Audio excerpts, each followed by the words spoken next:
Yeah. Yeah. Yeah. TG and Mecah, they running the show. Talking Buckeye football, letting them know. OH. Buckeye ladies ring the victory bell. OH. Now go ahead and give them hell. Smart, bold, and ready, they know their ball. Scarlet and gray pride, they've got it all. OH. Buckeye ladies ring the victory bell. OH. Now go ahead and give them hell.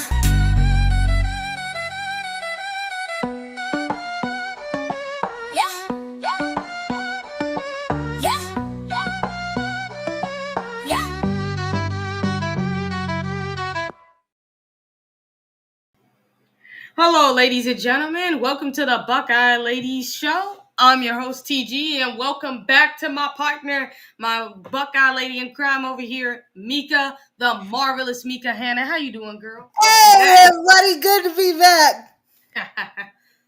Yeah, welcome back, girl. After all, let everybody know how you doing. We're doing great. Dad gets released from the hospital today. Everything's fine. I want to shout out everyone at the OSU Cardiology Hospital. Dad's doing great. Like I said, he's coming home today. Thank everyone for holding down the fort. And you guys are killing it over on Patreon. Can't wait to get started over there. And I'm just happy to be back and get things back to normal. I can't thank everyone enough for all their prayers and positive thoughts they sent my way. It meant a lot to me and my family. I appreciate y'all so much for being so patient with me. I love Buckeye Nation. You guys are great, and I'm just thrilled to be back. Yeah, I know, like, obviously you see Tyler shouting you out, Sean shouting you out, Eric, our boy, shouting you out, Andre shouting you out. Obviously, they missed you. Love y'all. Yeah. Mecah, while you're back, actually, because we've been missing your recruiting updates. So would you mind giving us some recruiting updates? Well, I really like the new linebacker offer we got. Remember the Wake Forest commit? I think he could grow into a DE once he gets with Maradi. He's already 6'5", about 200 pounds. He's got elite speed off the edge. Kind of reminds me of a longer Mitchell Melton type prospect, except he's a bit longer. He's raw, but I think we could really work with him and turn him into something. Oh, that's good. Hey, Lisa says welcome back. Sarah Boggs, Eric's wife, is welcoming you back as well. A guy to keep an eye on for the 27 class that I've been liking a lot recently is Jalen Mercer from Winton Woods. I post a little something about him on our Patreon message board. I think this dude's going to be special. He plays DT and defensive end. I think he's going to be a great kid, and I look for him to get a look from us real soon. All right, that's actually, I love it. I love the fact that we do have some recruits that we're looking out for, and I'm glad that Ohio State's still doing well. Jim, by the way, says welcome back to you as well. Same with Vader, our producer, and Sean says that the kid that you mentioned sounds like Sam Hubbard. Yeah, Sam was a very lean coming in, so I like that comparison. That's a good one, Sean. Yeah, it is. It is a good one. I'm not gonna lie. I have been struggling to kind of keep up with everything regarding recruiting because everything in my life's been going kind of where I'm just moving around a lot. So I haven't been keeping up as much lately. So I'm actually glad that you're back because I haven't been keeping up with it as much because of how things have been going for me. Been a little off since everything going on with my dad, but I'm getting back in the swing of things. I took all day yesterday to get caught up and everything. I hope we can. I know we're in talks with Penn State commit O tackle commit Kevin Brown out of Harrisburg. I know that Coach Bo was going to go visit him, and we're back in with he's visiting Darius Gray too. So we'll see if we can add a few more offensive linemen to the class. Yeah, Lisa asks, is everything going well with Bradford and Ohio State? What she means is Blaine Bradford and Ohio State's everything going well. I think he's solid. I mean, there's always going to be buzz and everything, but I think he's solid. Okay. Um honestly, oh, Brutus says welcome back to you as well. Hey, that's my guy. Yeah. Hey, Brutus. Same with Mr. Bucknuts. I'm gonna ask you because we never got your opinion on the Buckeyes beating Wisconsin. So what do you think of it? I think our passing game is on another level. Now, I'm not gonna lie, the run game's got me feeling a little oogie, but we'll get it figured out. I have faith in this squad and this team. Tegra's having a rough time. I feel for that guy. Like, he's got all the physical tools. I don't know what's holding him up, but I don't know. I think it might be time for change there. Yeah, I think he's good in the passing game. The run game is where he needs to get changed out, in my opinion. Yeah, Um, that's where his biggest problem is because it's like, and he did better last year, but it's like, and Sean did bring up this good point about how we don't have Justin Fry there anymore, and some things might have changed to a point where it might be confusing him now. So it's like, yeah.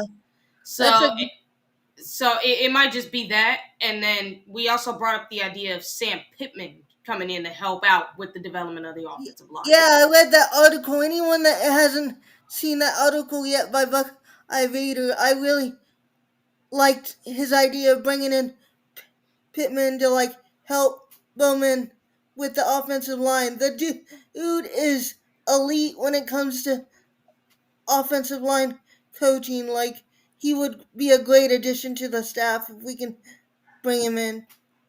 Yeah, and Sean also did mention this. I mean, not Sean. Tyler mentioned this that we don't have Chip Kelly anymore. We might be missing his run game, everything he did in the run game. Because remember, his ability to do what he did in the run game is um was something that really helped out this team. And Yeah, I think Ohio State still has the playbook. They're just not using it. yeah. And also, like, I heard that we might be looking at bringing in Padilla to replace Tegra on the O line. I'm not gonna lie. When I watched the Wisconsin game, he played good, but he wasn't great either. Yeah, He's got his own set of problems that he needs to work out. Like I said, the passing game, he wasn't great. I'm not gonna say he's terrible. Like he's outright like you can't put him in for passing. Like he did good, but it wasn't good enough. Like it wasn't better than Tegra. The run game he did better than Tegra, not the I not the passing game. I'm sorry. I don't understand why we started taking out the tight ends to help the offensive line that game. I thought the tight ends should have stayed in more to help supplement the offensive line a little bit more.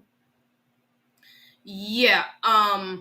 If you ask me about Ohio State, and the offensive line play in this game, the offensive line as a whole didn't play great because it wasn't just Tegra. Like the tackles struggled in this game.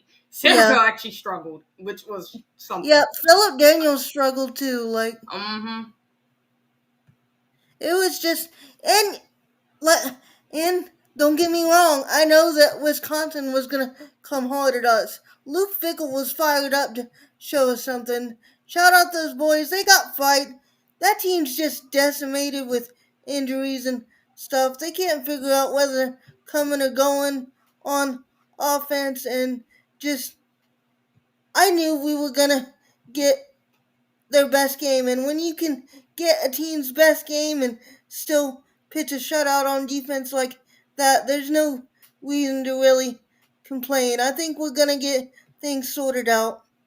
Yeah, and by the way, for everybody to know, our Patreon channel, if you guys are not there yet, go over to that page. You guys are going to enjoy all the new content that's on there. We just posted my NFL rundown because, like I said, I've been running around for a while and I found the time to actually do it. So you guys might want to go check that out. Go check out Vader's blogs. You guys will see Mecah's stuff up there when she's ready to get back into the swing of things. And trust me, you guys are not going to want to miss that either. On top of that as well, let me say this, our show is also sponsored by mybookie.com. So you put in the promo code of Ohio, you will get $500 insurance. So if you miss out on the bet, you won't have to worry about anything. So guys, make sure you go check out our Patreon and make sure you guys continue to support everything and be a part of that great community we have there. Because Mecah, have you been on Patreon as much? Yep, it's been awesome. Been still chatting with you guys, still trying to stay a little active on there. Just haven't been able to do the shows as much with everything going on with Dad, but looking forward to getting back in the swing of things and getting some content out there hopefully after this weekend, once everything comes down with Dad, I'll start putting out content on there. Yeah, Sean, Tyler, we basically had mentioned that the tackles were giving up a lot in the passing game. So like we can't say it's just Tegra now, even though he is the biggest weak link right now. As far as the run game, like the passing game, he's been solid. The only thing that's wrong with Tegra in the passing game that I've noticed is the twist when they do those twists. Yeah, he gets turned around. It's like a turnstile there. Yeah, it's like something you should be aware of, and teams are gonna keep doing it. But at the same time, I will say I'm not like the offensive line's footwork I've noticed wasn't great. So it's like I could see if he had been able to recover on that one, but it's like I could tell his footwork wasn't great, but it wasn't just him; it was everybody else too. Like I'm not gonna lie, if this is why I say bring in Sam Pittman, because you bring him in, our offensive line I think will take another leap because the man has decades of training offensive linemen. I mean, the dude, bro. I mean, in Vader's blog, he basically put it the same way, like how we all talk about Larry Johnson and his ability before he came to Ohio State. He was taking 3-star talent and putting them in the NFL. Like this guy was seeing talent, developing it, and putting these guys in the NFL at the next level. That's what he's doing. That's what Sam Pittman's been doing his entire career on offensive line. So what Larry Johnson does on the defensive line, Sam Pittman does on the offensive line. Bring that guy in, and our offensive line takes a whole nother step. I promise you they'll take it up to another level. Yeah. Even Tegra, say whatever you want. And if you notice, like, if they attack Tegra from the left, he does worse than if they come at him from the right with the stunts. I don't know if it's because that's his dominant side. He just seems to get caught off balance a lot when they attack him from the left. So I'll be anxious to see like if what they do to combat that a little more. Yeah, that's the thing. And Tyler even brings up another point, something that I've noticed in the film, and when I go back to watch those games, at least. Well, I don't have the all 22 film, but I can see like when I go back and look at games from even the side angle, I can kind of see it with the offensive alignment where they do have a problem with keeping their shoulders square to the line of scrimmage, which that has been a problem. They have to fix that. Which is why I'm saying to Ryan Day, bring in Sam Pittman. He will fix this. Look, for all y'all who criticize Justin Fry, let me tell you something right now. Our offensive line played much better than people give it credit for, and they were dominant from beginning to end. So it's like, and even when Tegra had his moments of not looking good, even he didn't look this bad like how he looks now. Because I can tell you that their shoulders look more squared against all the other teams last year than it does this year. Like they really, and look, I'm not gonna lie, there are some new, as Eric pointed out, there are some new drills they're doing that we didn't see the previous one. So it's like, so I do think you need to continue doing with Justin Fry idea while also adding on Tyler Bowen's way, but get Sam Pittman in there to put it all together and have him like really help contour this offensive line and really push and get something out of these offensive linemen, because I think that's what he can do. And to answer Brutus's question, Sam Pittman is the ex coach for Arkansas. head coach for Arkansas that just got let go not too long ago, and he is a Hmm. offensive line guru, and I think he'd be a great addition to the staff if we could bring him in. Yeah, and Ed, I know you asked why is he unemployed because Arkansas has been terrible for a while, so they haven't been Yeah, winning a lot. So they're like, okay, we love you, Sam, but we gotta let you go. I'm but sorry. yeah, it's Arkansas. It's hard to win there. Yeah, it is. I mean, here's the funny thing: their offense is really freaking good. Their defense absolutely sucks. Yes. Like that's their big problem right there. Their defense, like the offense was never the problem. The defense is the problem right now. So, you know. And for Jim Van Zoet, is Penn State going to give us a game next Saturday, or will we take them to the woodshed? You know, I when we think play. Oh, go I ahead, think Mika. I think we're taking them to the woodshed, like out back with a 2x4. Like it ain't even gonna be pretty. I'll say this: like typically when we go up against Penn State, it's always a game for whatever for because they always have a really good team. Their team is good, but I'm gonna tell you right now, I do believe we're gonna take them to the woodshed because their defense is so bad right now, and so is their offense. Their offense and defense is so bad right now.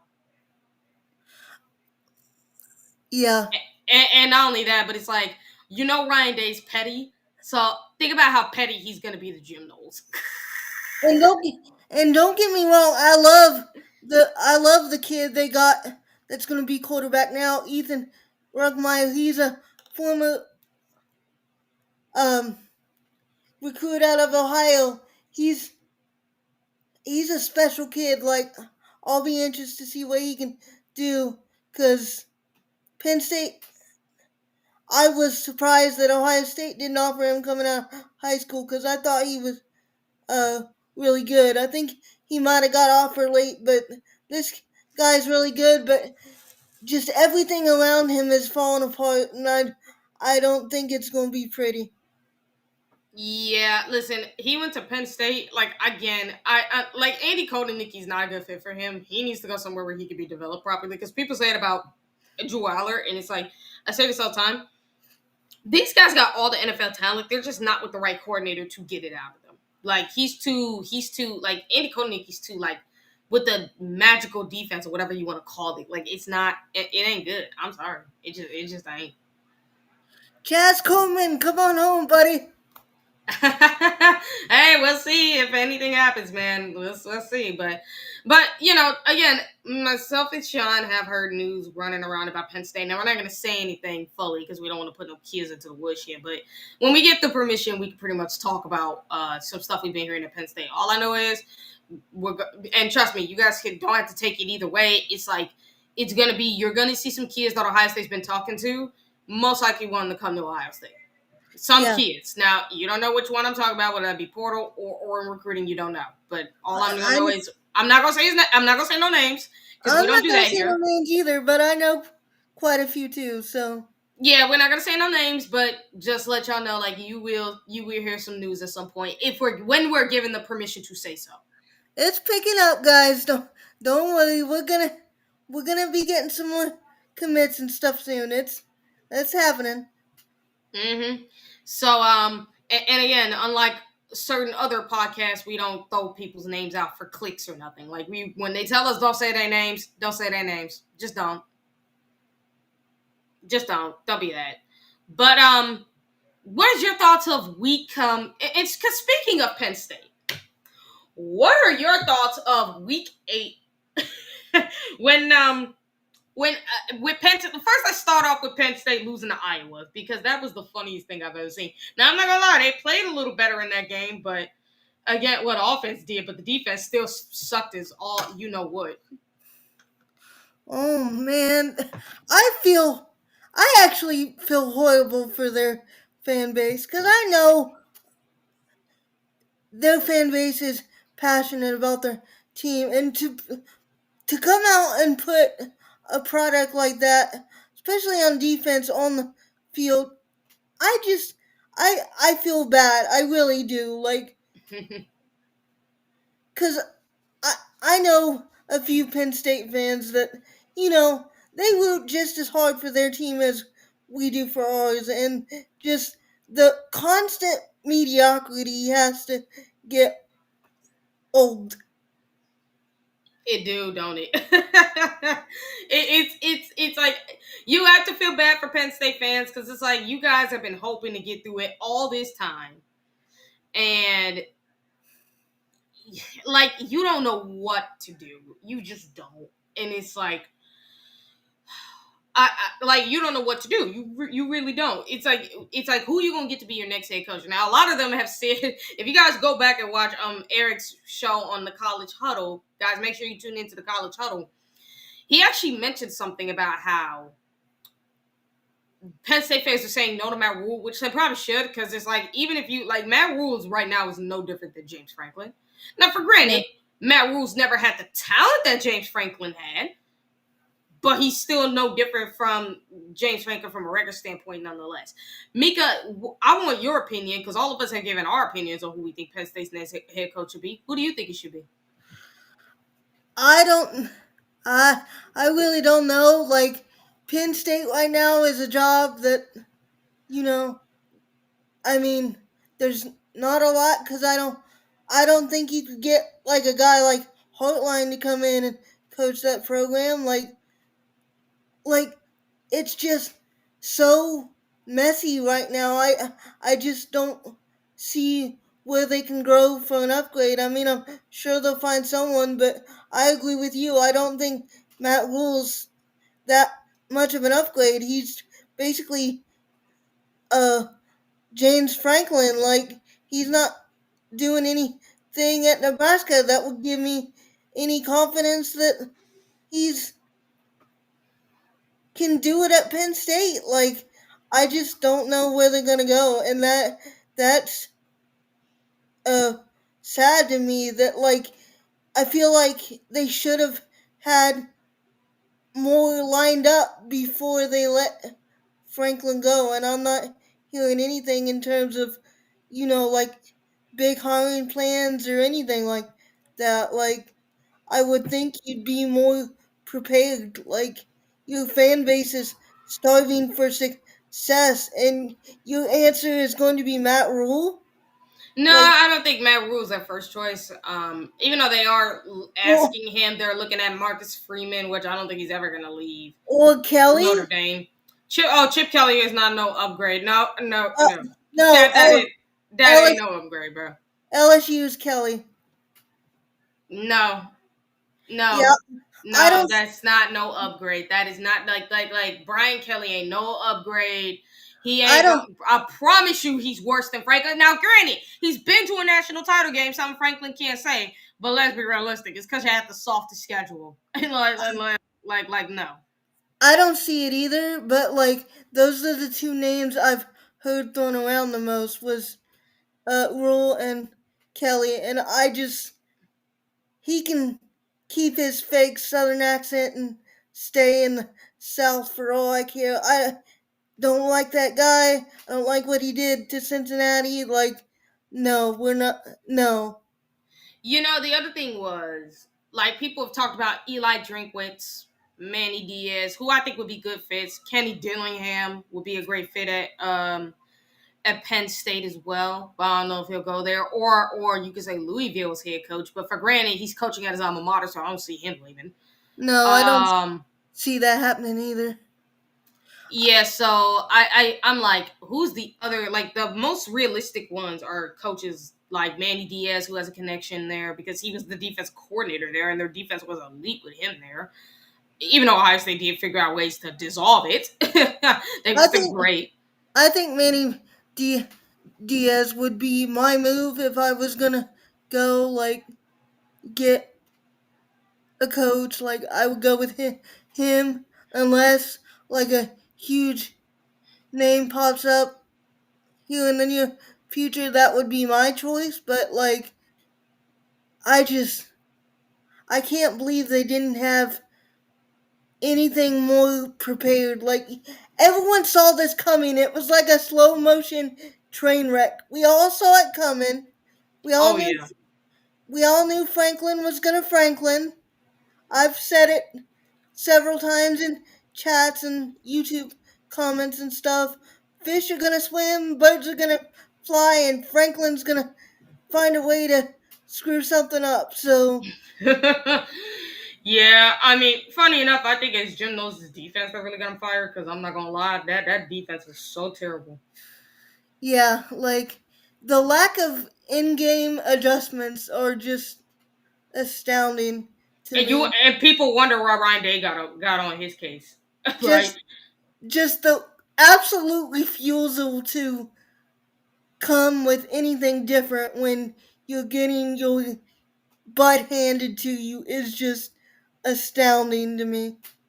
It really is, and it's like, bruh, it's like, and by the way, when people talk about like Larry Johnson and his like, people see why Larry Johnson was also on him, and what people do tend to forget is Larry Johnson wasn't just the D line coach; he was also the associate head coach, so he had a say in that defense, whether people know that or not. We all tend to forget that, and we just look at him as just the D line coach, but he is the associate head coach, which gives him some say.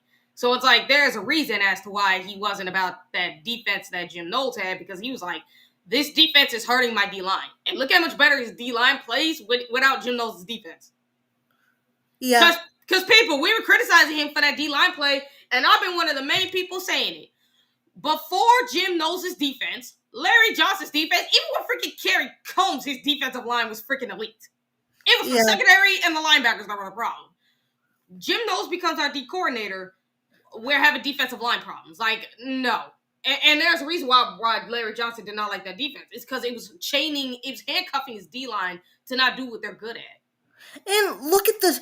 Look at how much we've improved now. Like the speed, like we're playing with. Like kids look like they're having fun again. Like enjoying football. We're getting to the quarterback. We're getting pressure. Like the linebackers and stuff are active. You can see it on every level of the defense. Like we're playing with.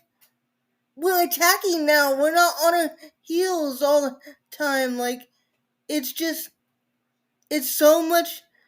There's so much more energy, and it's just. Mm-hmm. I'm so grateful that we have Matty P. He's brought so much more nuance and energy to the defense, and it's just been fun to watch. Like his different in-game adjustments. It's like watching a physical chess match, and that's one of the things I love most about football is like the strategy that goes behind it, and like the scheming and how to break down an opponent, and just he puts on a master class every game, it seems like. In every game I learn something new, and I would love to meet him and pick his brain on some stuff, because he just seems like a awesome football dude. And like if I could sit in the room with the coaches, I would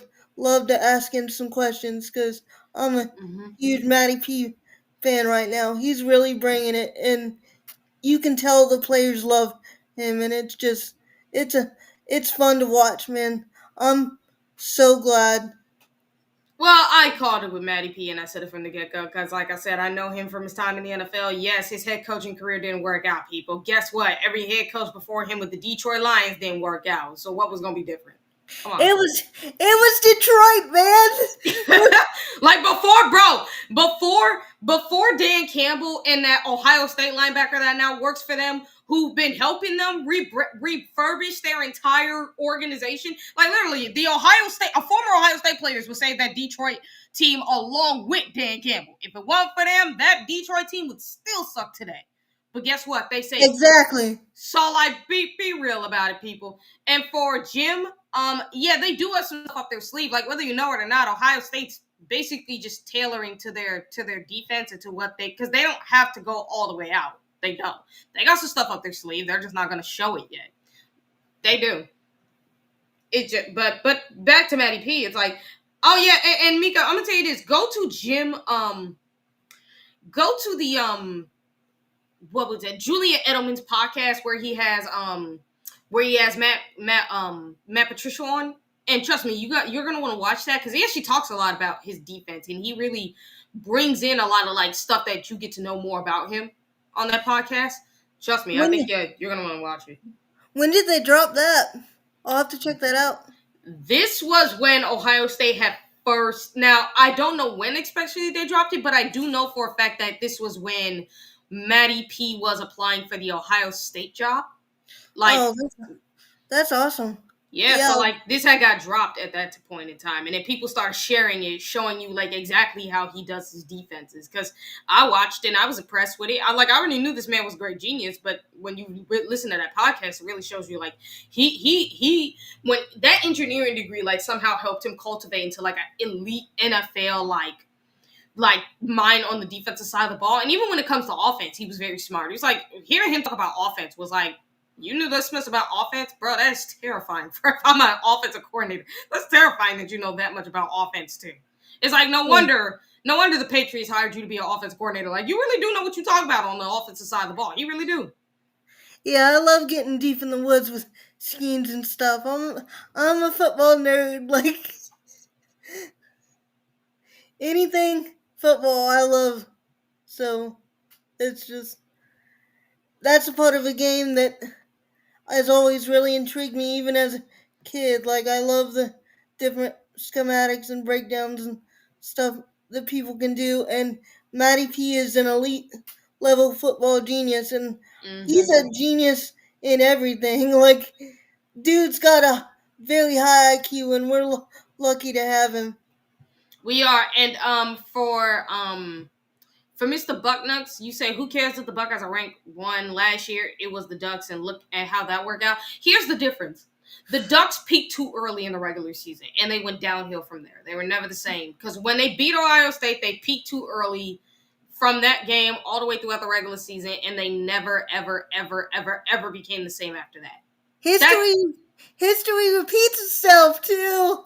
Yeah, history does repeat itself, but it depends on how you peak. Because for Ohio State, if you're smart, you do what LSU did in 2019. Like, you don't peak in this point of the season. You peak at the end. So if you're Ohio State, if you manage to make it all the way to like the Big Ten title game, that's when you start peaking, is the Big Ten title game. Then your peak continues all the way to the final 3 games of the season, aka the final 3 games of the playoffs, which would be the quarterfinals, the semifinals, and the national title game. Those are the other 3 games. Now, if you don't make if you're not if you don't get to the first round, the final 4 games is where you start peaking. Yeah. Meaning the playoff games is where you start peaking. Like that's it. That's all. You don't ever, and I mean ever, peak at any point in the season of the regular season. You start your peaking once you hit the postseason. Yeah, we still got stuff in our bag we haven't shown yet. I'm anxious to see how we roll everything out. Hey, shout out tight end Nate Roberts. He's one heck of a blocker. Like we need to taking the tight ends out there in the Wisconsin game was a mistake because Nate Roberts is an elite level blocker, and I think that he is making a name for himself. He's gonna be a tremendous Buckeye. Like the dude can catch. He's physical. They look him in that fullback role. I'm seriously impressed with this young man. Like he is an awesome player. He is, and it's a big shout out to him. Like, and listen, I think he's going to continue to get better. I think he's going to make a name for himself at Ohio State, because we're seeing him how great he is as a pass blocker. Wait till you see him as a pass catcher. I promise you, not just as a pass blocker or a run blocker. He's a great blocker, period. He's great at blocking in the pass and in the run. And I mean this when I say this, wait till you start seeing him as a pass catcher. I think you're really going to start like seeing him fully. Excuse me. You're really going to start seeing him fully. And yeah, I know, again, guys, like, when you look at Oregon, because people do say Oregon was like Ohio State and Oregon were the 2 best teams. But here's my thing. I will combat this when I say Oregon could have been, but I think they would have lost in the postseason regardless. Whether that would have been the first round or the second round or the quarterfinals. I think at some point they would have lost because they had peaked so early to a point where they started going downhill. Like, seriously, it started with the Wisconsin game, and it continued all the way to the Big Ten title game. Because go back and look at those game stretches from the Wisconsin game all the way to the Big Ten championship game. They were not the same team. They played horribly, actually. Defensively and offensively, they played bad. So it's like they would have lost in the postseason regardless. If they, no matter how much people may think, like from a talent standpoint, yes, they're right there with Ohio State as the second best team in the country, no doubt. But they peaked too early. That's what happens when you peak too early. It is. I think Doesn't matter. I think the key to defeating Oregon is get them down early, and that they when you get them off the game plan, they have shown a lack of ability to be able to adjust when you get them off their schedule. They're fine when they're out front and everything and everything's cool, but they tighten up a little bit when things are a fight. Make it a fight, and I think that's the key. I'll be anxious to see how they handle the rest of the season, because I do think they're a good team. I think Dante Moore is a great player. Like, I'll be anxious to see how things go for them. And Carson Beck, man, he is who we thought he was. Like, oh my God, oh my, I was rolling. I swear I had people looking at me like I grew a second head or something. Like, I was laughing so hard. Bro, I was laughing watching that game, and people were putting him in the Heisman card. I'm like, guys, I think he's playing great, but wait till he has one of them games where he just looks like straight, like he looks like the Carson Beck of last year, and look what happened. It's like, I'm like, and you know what's super funny too? I said it too. Like, people who talk about Miami and kind of comparing them to Ohio State, I'm like, they have one good receiver compared to Ohio State having like a whole freaking unit of elite wide receivers. Let's start off there. They're great on offensive and defensive line. I'll give them that, but when you get outside of that, what you got really? And it's amazing to me how like people were talking them up. Dude, they're in the ACC. Like, it's the weakest of the Power Four. Like, I mean, come on, man. Like, really? Yeah, like no, bro. Even though I will say this, I'll give some ACC teams credit for getting better. I'll give them credit for that. But Yeah, at the end of the day, mean, it's like, but that's not like a tough conference, especially because like you compare for Ohio State, they were in the ACC, they'd be dog walking everybody. They still would keep. Now let's be realistic. These teams would play well against Ohio State because that's the Super Bowl, as everybody knows. But it's like Ohio State would just dog walk these teams. Absolutely. Like, it wouldn't even be a contest. Yeah, like Alabama would, even though their defense ain't great. And even though they lost to Florida State, I mean, let's be real, Georgia definitely would. Like, you think some of the best teams in the country, Indiana, like, imagine me saying this, freaking Indiana would dog walk a lot of these ACC teams. Same with Oregon. Like, they dog walk. Mendoza's a dog, man. Oh, yeah. And, Ed, I hear you talk about the passing game not being as productive when you're playing 3 tight ends. Here's the funny thing. Our tight ends are really good in the passing game. Now, are we using them as much as we should in the passing game? Probably not. I mean, we use McClair. We use them here and there. But if you put in 3 tight ends, all these guys can be useful in the passing game, whether you know it or not. I think we'll continue to increase the role in the passing game as the season goes on. Like, McClair is starting to come into it. You got Kazmarek with his pirouette catches and shit like he does. It's gonna be. And look, say whatever you want about Thurman, but it's like him as a blocker hasn't been doing great, even though last year he was killing dudes. But him as a pass catcher, he's still a freak. Like, he's been a freaky pass catcher when you give him the opportunity to pass catch. Like, he's been a freak. So, like, when you really think about it for Ohio State, and then don't forget we got Bennett Christian, who's been improving as a pass catcher himself. Like, he's actually shown improvement.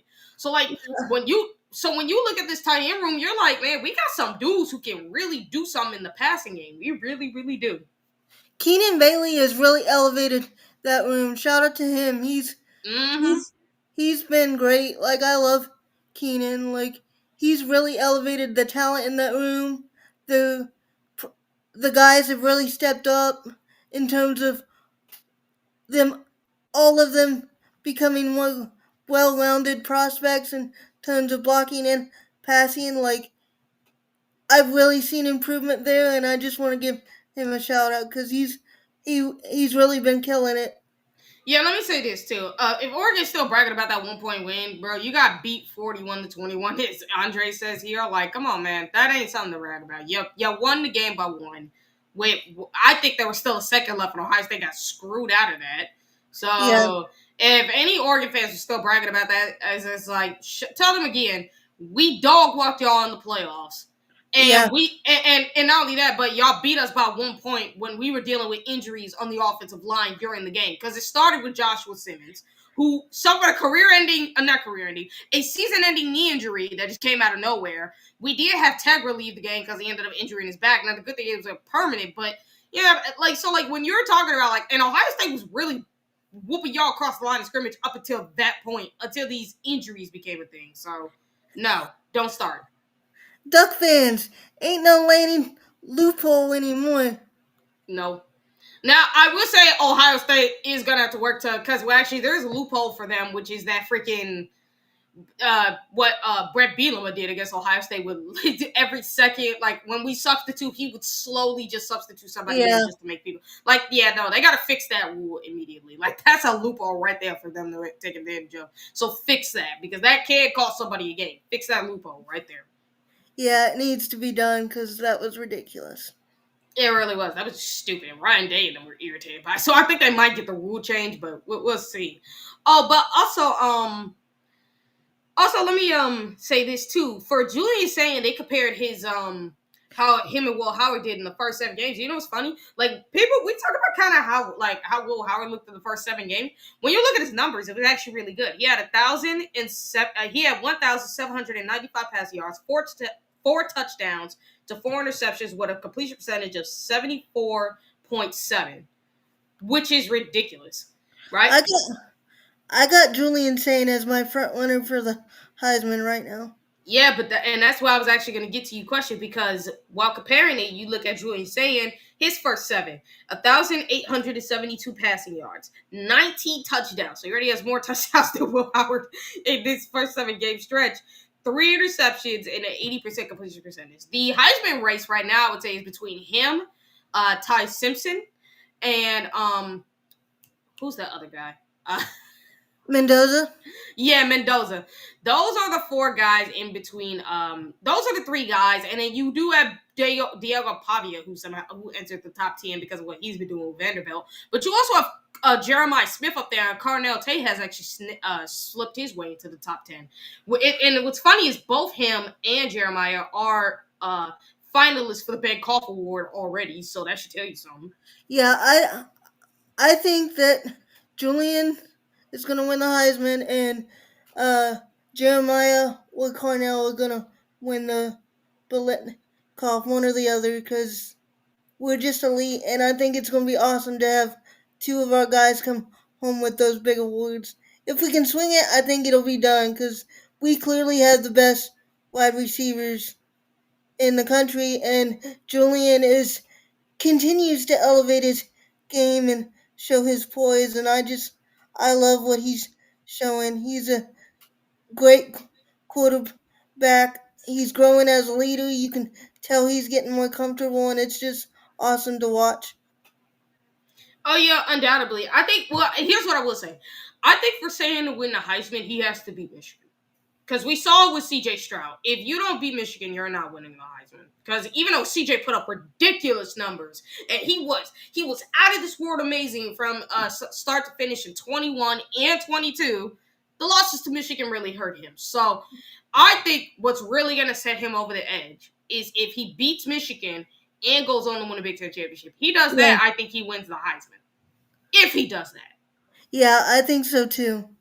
I think we're going to be looking at that game as a statement game for the whole entire team, but him him as well. Like I think we're going to make that his his game, and his we're going to give him the whole keys to the offense and say, "You've gotten us this far. Time to open it up and show them what we can do." Like, Yeah, I think they'll open it up somewhat. I don't think they'll show everything, but I do believe they will open it up a little more just to show. Excuse me. No. Just, I think I'll open it up a little more just to beat Michigan, because one of the things that was talked about was Michigan and how they're built. Because they're not built to win a national title. They're just built to beat Ohio State. Well, Ohio State's built to win a national title. And this Yeah. is also the other reason as to why I say Ohio State should get Sam Pittman. Because the point of you getting Sam Pittman is to help your offensive line get better. Now, Michigan's defensive line ain't anything. Like, let's be real. not at all. Wisconsin's D-line is better than friggin' Michigan. No matter how bad their team is, their front seven is way better than Michigan's front seven. Freaking Texas's defense as a whole, from top to bottom, is better than Michigan. I can say the same thing with Minnesota right now. I can say the same thing about a lot of teams that we played thus far. All the teams that we played thus far have a better defense than Michigan. That's just factual. Even Washington, and I don't think their defense is that good. Illinois, like, they're way better on defense than. And think about it, the biggest weakness for Illinois was the secondary, but that was because of injury. So imagine when these guys are fully healthy in the secondary. I think their secondary is really good when they're healthy. So if they're healthy, their secondary is better. And not only that, but this is a defense that caused significant turnovers. Like, they forced fumbles. They were really beating on teams, even with their secondary playing trash just because of the injuries. So imagine what happens if they're fully healthy. They are a better defense than Michigan from top to bottom. That's just factual. Oh, absolutely. It is just truthful. What would your prediction? I would say this too, because this is also gonna be my thing. What do you think What do you think Julie Say could do in the playoffs? Oh, I think he's gonna put up great numbers. Like, I think we open it up. I think we get the tight ends more involved. I think we could go, depending on the opponent, I think we could easily go 250 plus passing yards each game. Like, I don't even think that's going to be a problem. Like, he's tremendously accurate. His accuracy is on another level. Like, he could split a hair if you wanted him to. Like, this kid is like a surgeon with a scalpel. Like, he is impressive. Mm-hmm. Oh, by the way, guys, too, if you go to Patreon, I did bring up some news about Emeka Buka. He's back from injury. Yeah, I saw that. Good for him. Yeah, and he was back to playing. He played really well. Unfortunately, his team lost, but hey, he played well, so I can't say much. As a matter of fact, I want you to actually look at what has came up. Is a freaking reporter, analyst across all of football in general, said JSN is the best receiver in the league. Because if you guys have been watching JSN, the dude's been killing it. This man's been making history, breaking records. This dude's just on fire right now. Like, he's the best receiver in the league right now. And that's saying a lot, because people were saying Justin Jefferson, Jamar Chase. This year, Jason Smith-Njigba is better than both of them right now. And that's saying something right now. Because even I can admit those two were the best in the league, and he playing better than both of them. So, round of applause for Jason Smith-Njigba. Great, and I've said it before, Brian Hartline should be getting thank you cards and flowers from NFL teams on a daily basis. Like, oh, they already call him the best receiver coach in the league, and he don't even coach in the league. They already call him the best. Absolutely. Like, the amount of development, the amount of talent he puts in the NFL is just astounding, and I'm so glad he's coaching for us. Like, I love Coach Hart. Like, and he's really, I think he's really shown his chops as an old coordinator too. Like, he's really bringing it. So hats off to him. He's been great for us. So. Yeah, I mean, no doubt, but it's not just that too. And I'm gonna get to some of these comments in a minute. But he said, Ibuka is nasty in this post where he said JSN is the best receiver in the league. He said Ibuka is nasty. Garrett Wilson is nasty. Terry McLaurin is nasty. Chris Olave is nasty. And Marvin Harrison Jr., because he has been playing very well, is nasty. Ohio State is NFL wide receiver factory, which he wasn't lying. And look, let me tell you something. Even the guys who aren't superstars, like Noah Brown, Curtis Samuel, a lot of other guys that we have in there, they're still killing it in the NFL today too. Like, they maybe not be as nasty as these guys, but they still nasty. They still not some of the best with. And Noah was a 7th round pick. Like, I mean, this guy in the 7th round, he came for the 7th round pick, and in like clutch moments, clutch time situations, this is the guy you go to for the ball. Which imagine that. Yeah, when he was with Houston, he had the game-winning catch off that guy's helmet. Like, Yeah, and one just his time with Houston, his time with the Dallas Cowboys, and now with Washington. Because I remember he caught a Hail Mary pass, and I'm like, Noah, what? yeah, like And you were a 7th rounder. that's what I'm saying. Even the late round guys are performing. Like, we're wide receiver you. It's not even close. Like, I don't want to hear LSU talk. I don't want to hear Miami talk, all that stuff. Like, no, we are wide receiver you. It's not even close.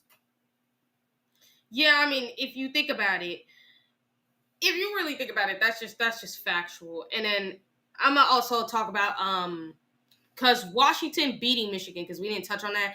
Here's the funny thing. To me, Washington did not show up. They looked like they were tired AF, and they just did not give a dang. And Desmond Williams Jr., as I said, he played like he was Kyler Murray.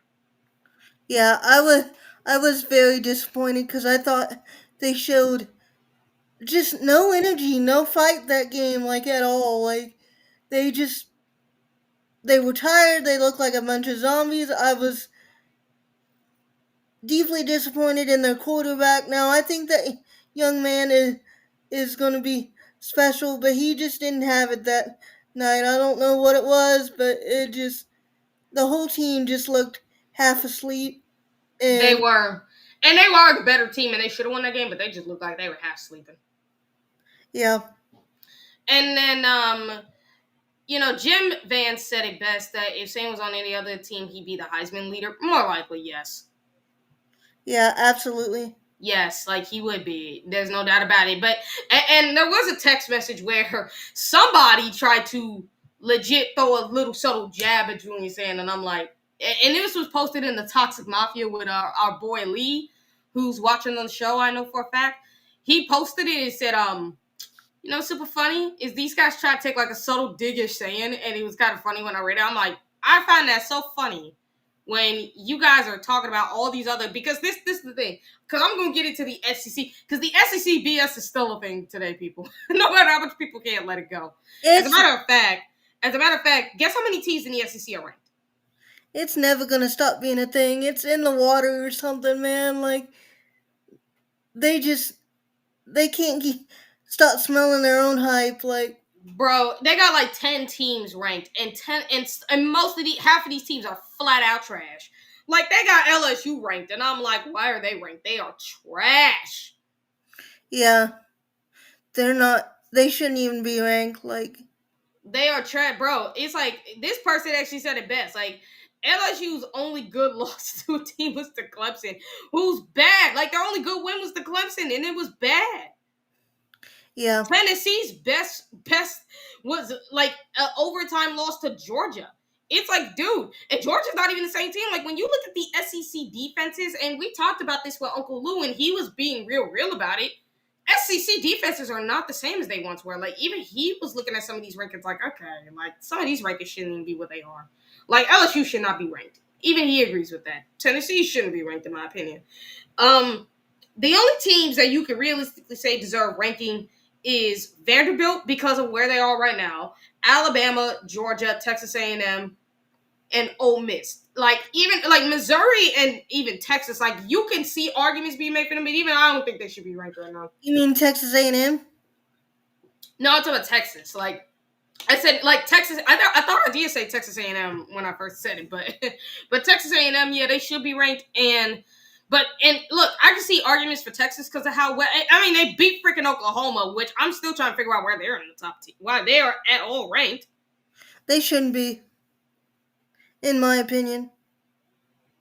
I ain't seen enough from them to justify a ranking. Yeah, it's like, I mean, Jim probably says that they're drunk on the SEC, and it's like, guys, let me tell you something about the SEC, and this is me going to be real about this, because I'm not trying to crap on the SEC. They've been a good conference, but let's be realistic about some things. They are not the same conference they once were. This is the NIL era. Everybody can spend money, not just the SEC, because the SEC has been doing that for years. which is how their conference got so good, is because they spent money while also getting, like, they had great coaches, but they were spending money to get 5 stars and stack them up on their rosters. The only team that managed to even managed to do that without having to deal with the consequences was Ohio State. We're the only team. First of all, we didn't have to pay players to do that. Let's just start there. We didn't have to pay players. We recruited players because of our history, our excellence, and our ability to compete at the next level. These teams in the SEC had to buy talent just to get to where they are. So now that you're in an era where everybody can pay money across the board, look at where the SEC is right now. Yeah, it's a level playing field, and they don't like it, and I love it, and I think it's hilarious. Like, you see them complaining about it still to this day. They're still complaining about it, which is like, guys, you've been spending money for 10 freaking years. Paul Feinbaum done losing his head, and I absolutely love it. Matter of fact, since you brought it up, wait a minute. Let me see if I can find it, because I saw an article from this bozo about Ohio State after we beat Wisconsin. I saw the same article. I was hysterically laughing. I was laughing my butt out. I'm like, bruh. I don't know if Chris ever saw this. Chris, I'm telling you, do a video on this. You're gonna laugh your socks off. If anything, it's probably gonna make him more angry, because Feinbaum was really going at Ohio State on this. Okay, let me pull up the. I'm gonna pull up the. Yes, first is just the quotes that I have up, and I'm gonna pull up the full article. He said that wasn't football; that was a rigged showcase. I can't. He's unreal. Like, the sour grapes are just not even. He is unreal. Like, I'm not even done. He said the refs protected Ohio State all night. I'm like, what? The man needs to let me know, like, what he's smoking, because it's like, dude, first of all, let me skip. That's what made me laugh in the beginning. It's like, dude, Ohio State. We as Ohio State fans have been complaining the most about the officiating, because we never get that. Dude, our defensive linemen still get held, and they don't call that. All I gotta say is say no to drugs, kids. Say no to drugs. And that's not even the end of it. Like, that's just the beginning. He's like, let me see if I can finish this one. I'm bursting out in the laughter. He says, even close calls went their way. It's bias, plain and simple. An absolute disgrace to college football. Get out of here, Paul. He's calling someone else biased? All right. Like, I'm like, bro, you really gonna say that with your SEC bias? Like, are we gonna be joking here? You must be joking. Pot, meat, kettle, pot. And Ryan Day, now that's just his quotes from the beginning. That was super, like, the beginning had me laughing from start to finish, and then I read the whole article. But then Ryan Day answered back at him in the press conference saying, you can crush the West, but don't you dare question the heart of my players. Because he was talking about how, basically about the heart of this team, because they had everything going their way in his mind. Like, we had everything going our way. I'm like, bro, you SEC nerds are on drugs today. This is a message to kids. Do not do drugs. Do not do drugs. Like, don't do this. Don't do this, because it's like, I read that, and I'm like, that quote alone, bro. Like, really? PSA, show this to your children. Drugs are bad. Please. Like, it's bad. Don't let it destroy you. I'm telling you guys, go to the article. It's like, I found it on Facebook, and then I ended up reading a link to the article. Bro, it was so bad. It was so funny. It was the funniest thing. I'm telling you, again, Wild Man, if you're watching this, if you have to, do a YouTube, do a rant on this on Patreon. Trust me, you guys are gonna. If Chris does this on Patreon, y'all want to check it out, because it's gonna be the funniest thing, because y'all get to go hear him go off. It's gonna be funny. Grumpy Cat gonna shred this. Oh yeah, because it popped out by his mom for your reason to believe that the refs were protecting Ohio State. They never do. If you actually watch Ohio State games, you nitwit, the Big Ten refs actually don't do that. They actually call more penalties on Ohio State than they do Ohio State's opponents. Ohio State fans complain about that all the time. Even now, we still do. Maybe, now, we will say the officials will probably be more fair with how they call penalties. Because again, they don't call holding penalties against offensive linemen that hold our D linemen. They don't do that. But and look, if our players hold, they know they can't be two-faced because complaints are going to be real at this point. Because Ohio State had complained a lot to the Big Ten about that. Yeah. So it's like, if they're not going to call it, like, if our players, like, if you're going to call our players for penalties, call the team for the same way. That's Ohio State's biggest thing. It's like, they don't care. It's like, just be fair. We never did.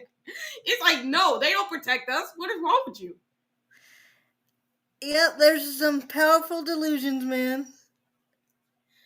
Yeah, and it all started because of some Alabama fan, it looked like, that went on his show. Well, he's always been kissing SEC butt, and he's been up Alabama's crawl for years, so. Yeah, I mean, because his whole thing was, that wasn't a script, that wasn't football, that was a script. He says, you can't tell me that was a fair contest. Every single borderline call with Ohio State, I'm like, are you joking me? What calls? Are we even watching the same game? Like, he's like the officials are terrorized to penalize Ohio State. I'm like, since when, brother? They've been doing it for years. We're the most penalized team in the Big Ten. Yeah, he's, like I said, drugs are bad. And it started something with, obviously, Ohio State's biggest set of haters. You know what the trend is? You go looking hashtags, because you got hashtags on both sides with Ohio State haters. You have Ohio State haters, hashtag Buckeye bias, hashtag Refgate Columbus. I'm like, y'all killing me with this today. You go looking weirdo, like, just shut up.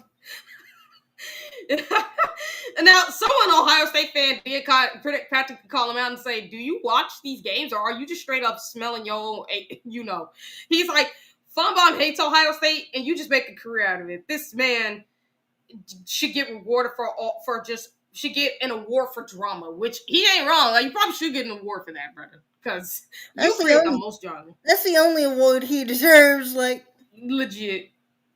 He says, now I do see Ryan Day's full-on quote where he says, you can question the refs, they said, but you can question the score, the stats, whatever you want, but don't you dare question the integrity or heart of my players.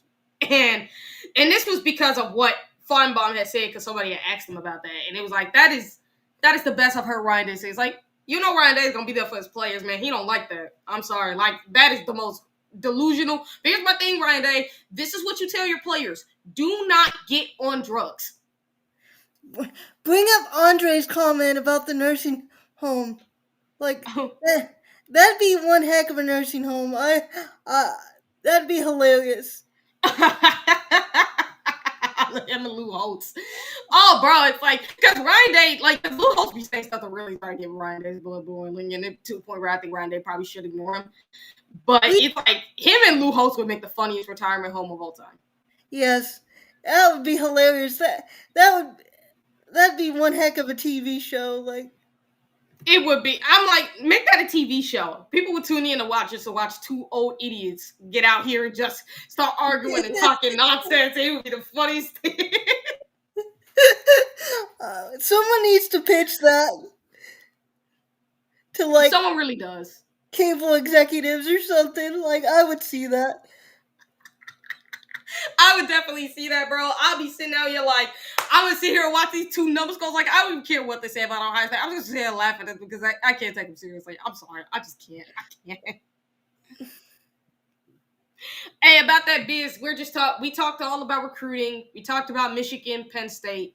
We're talking about Ohio State and our recapping week 8 since, Mecah was here getting her up to giving you guys her opinion. But also we were just getting done talking about the Paul Feinbaum article about what he said about Ohio State versus Wisconsin, which was the funniest. Dude, I'm telling you, you will find it on Facebook, but you can also find it out there if you type in the Paul Feinbaum. Let me go back to the title of this article.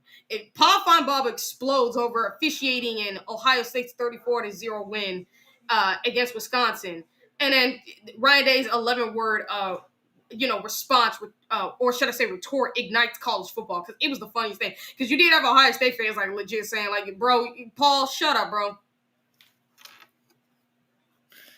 I mean, they were like, as a matter of fact, Ryan Day actually said Ohio State earns every inch. is what he retorted. Yeah, and we don't have ESPN bloating us up either. No, we do not. As a matter of fact, somebody actually said it that Ryan Day's not just he's not just a that's not just a coach. That's a leader defending his family. And they started a hashtag saying Ohio State earns every inch. And everybody was defending at that point because it was like, nah, F you, bro. Yeah, absolutely. Now, Paul Fonbaum tries to do the gasoline because he says he's respected, but you can't deny what we all saw. And it's like, what can... Dude, if you saw what we all saw, Ohio State never got any, like, calls going their way. As a matter of fact, you can say, like, could you say Ohio State got away with holding? No, not really. A man needs his glasses checked. Like, dude, you need new eyewear. Like, I don't know what you seeing, but you on drugs, you need new glasses or something. Like, that didn't happen. Like, just delusional. Just delusional. It's like, brother, it's not just the fact that you need to check your glasses. You might want to check what medication you on. That's what you need to check. That's what you need to check, because that was the funniest thing. Like, seriously, you guys, if you guys go read that article and just read Feinbaum's comments, it's the funniest thing you will ever see in your life. It's just funny. Like I said, go to Patreon. I'm telling you, Chris, if you make this video of this article and you just lash out from everything you see, because I promise you it's going to make you so mad. I promise you. If you make this video, everybody on Patreon, go and check it out. It will be the funniest thing watching Chris just go F Bob. Even the funniest thing. Like, Bob, you gave us great content. Yeah, what games you watching during the bye week, TG? What games I'm going to be watching? I'm going to watch the Indiana-UCLA game. Is Michigan playing that week as well? Yes, Michigan State. I'm going to watch that game too. Yeah, I'll be anxious to see what Indiana does.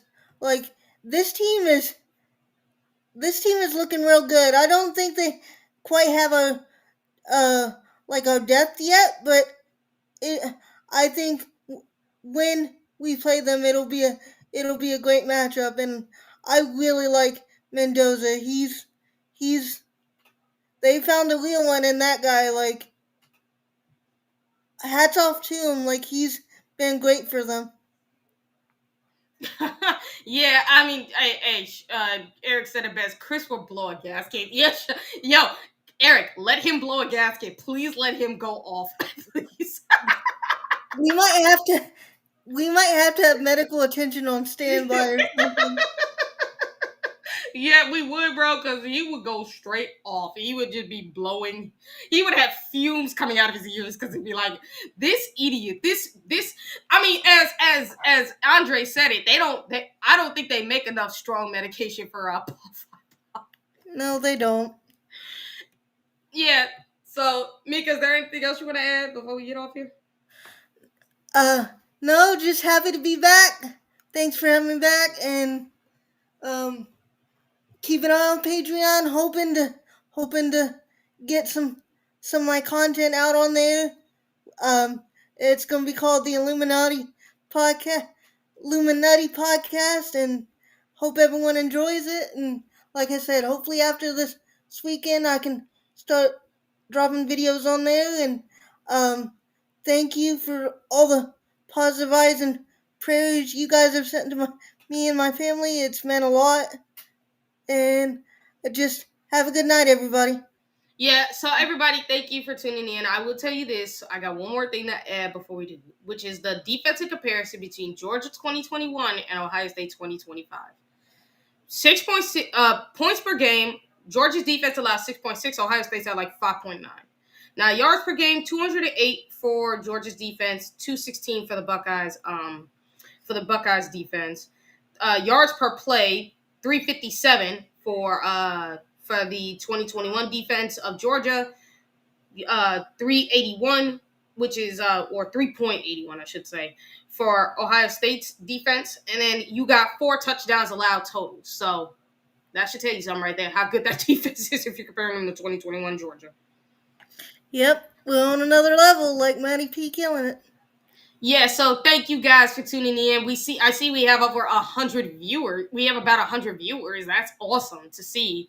Yeah, And not thanks, only guys. that, yeah, and not only that, but I can promise you guys this one thing as well. Go to the College Huddle. They're 15 subs away from 1,000 subscribers, so make sure you guys tune in and check out that show. When you guys have the opportunity, you're gonna have a lot to see all about college football across the world with our guy Eric. And not only that, but again, welcome back to Mecah. Hope and guys continue sending your prayers and her thoughts to her family, and keep helping out her dad continues to recover and everything else, man. Thanks, guys. I really appreciate it. Yeah. One more question before Kimon spells recruitment. What have you heard about that, Mika? I think he's no longer considering us, but like he's heavy on Notre Dame right now. I know, but I'm not worried about it. I honestly prefer David Gabriel George anyway, and I think we're in the. If we're not the top team for him, we're one of the top teams, and he's an elite level talent. And I think things will work out. And I also think we get Latimer maybe in Absolutely. this cycle. Things will work out. And like I said, DGG is my top running back in the class anyway, so I'm not worried Hey, about it. hey, no doubt about it. So thank you all. Good night. Have a blessed day. Excuse me. Have a blessed day for all of you. A great night. And make sure you guys check out our Patreon page, like we told you. And make sure you guys check out all the content. Like, share, subscribe, turn on those notifications, share with family, friends, so you never miss an episode. And help us get our podcast out there to more viewers and to more of you who enjoy watching us every single day and have the most authentic podcast you will see today. All right. And as always, OH. IO. Go Bucks, and Scum still sucks. Night, everybody. Night.